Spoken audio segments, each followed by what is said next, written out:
I used to have exchange with atheists decades ago. I don't do debate type stuff or those kinds of conversations much anymore. I do a lot of readings. I know people that are in that space that that study even ilm kalam and things like that, and the kalami arguments. One course that I really like recently came out by Sheikh Hamza Karamali. Those of you that are interested in understanding atheistic arguments and how to discuss them intelligently, he made a course on Basira Institute, Al-Basira Institute. It's called Why Islam is True. So he's taken the classical mutakallimin arguments and given a 2.0 to them, and he did a really good job with it, I think. It's called Why Islam is True. So that would be a nice place to start. But yeah, atheists, generally, they look at Muslims and say, I love how you guys eat your food. Oh, your family is it's so cozy, it's so warm. And they'll say all these things like, I'll tell you, at some level, I find it condescending because, Europeans and Americans, whoever, you know how they make like Discovery Channel documentaries of animals? And they have the cameraman in the distance. Here we have the leopard perched in the deep grass. And he's off. And, remarkable, the work of nature. They'll have those. And then they'll have like, oh, here we have the Muslims and their current culinary arts and the marvelous architecture of these mosques.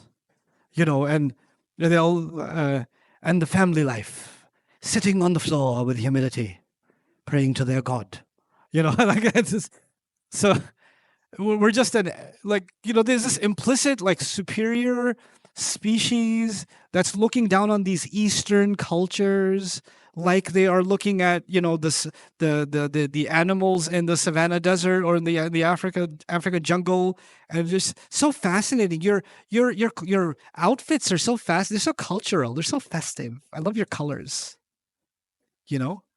And your recitation is so beautiful. It's so cool. Can we play that in our World Food Fest? Right. And Muslims are like, hey, they like our biryani. Oh my God, they like our biryani. This is so amazing. Like, Allah gave us the most powerful message ever revealed. And we're happy that somebody likes our sandals. Or our, So we buy into that, and I don't think that we need to pander to their interests so much, but we should be presenting our ideas intelligently,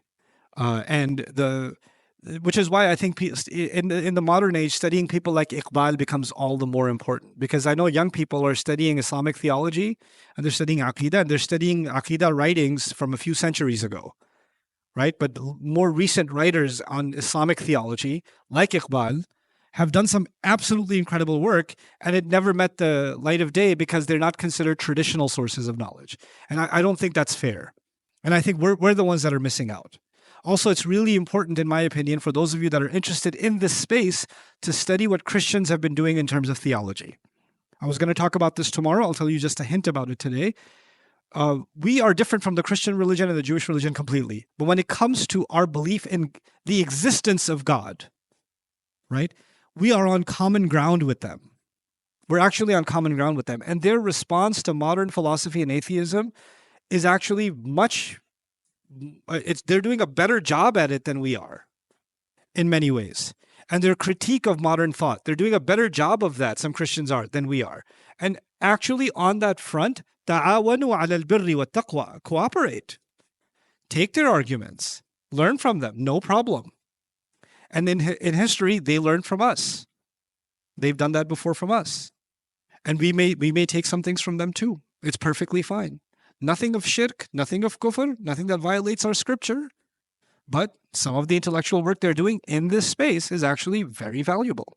And we should be on a united front in those things. Anyway.